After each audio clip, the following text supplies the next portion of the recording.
Amen. Ô Seigneur, envoie ton esprit et tout sera créé, et tu renouvelleras la face de la terre. Évangile de Jésus-Christ selon saint Marc, chapitre 11, versets 27 à 33.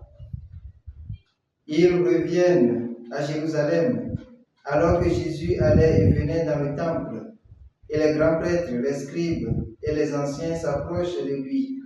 Ils lui disaient: en vertu de quelle autorité fais-tu cela? Ou qui t'a donné autorité pour le faire?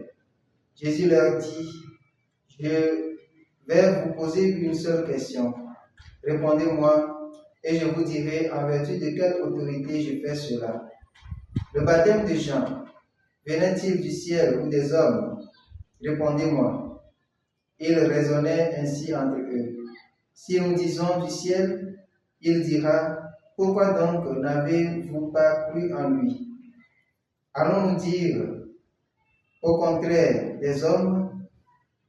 Ils redoutaient la foule, car tous pensaient que Jean était réellement un prophète. Alors ils répondent à Jésus: nous ne savons pas. Et Jésus leur dit: moi non plus, je ne vous dis pas en vertu de quelle autorité je fais cela. Acclamons la parole de Dieu. Louange à toi, Seigneur Jésus. Chers frères et sœurs, aujourd'hui 1er juin, les textes que l'Église nous propose de méditer nous invitent à reconnaître l'autorité de Jésus et à y adhérer. On est tous surpris par cette question piège posée par les chefs, question à laquelle Jésus répond par une autre question. Cette dernière question invite les interlocuteurs de Jésus à un véritable examen de conscience. La figure de Jean intervient dans cet évangile car les interlocuteurs avaient écouté l'enseignement de Jean-Baptiste, mais ils ne l'avaient pas reçu. Par manque d'humilité, par orgueil et par conséquent, n'ont pas reçu le Christ qu'il a proclamé. Ils ont refusé volontairement la purification de leur cœur. Ainsi, le dialogue n'était plus possible entre eux et Jésus. Il serait possible si leur cœur était disposé à l'accueillir.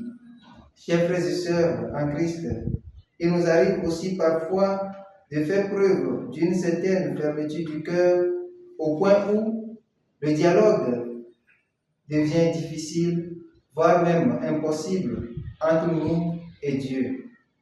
Parfois, nous voulons tout simplement présenter ce que nous pensons à Dieu sans toutefois lui laisser parler en nos cœurs. De ce fait, nous refusons sans le savoir son autorité. Son autorité doit régner sur nos vies. Et si nous ne faisons pas preuve d'ouverture du cœur, il serait impossible d'y parvenir. Chers frères et sœurs, demandons la conversion de nos cœurs, afin qu'ils deviennent des cœurs pleins d'humilité, disposés à accueillir le Christ, afin que nos vies parviennent à une véritable transformation. Le Seigneur soit avec vous. Que Dieu Tout-Puissant vous bénisse, le Père, le Fils et le Saint-Esprit. Amen.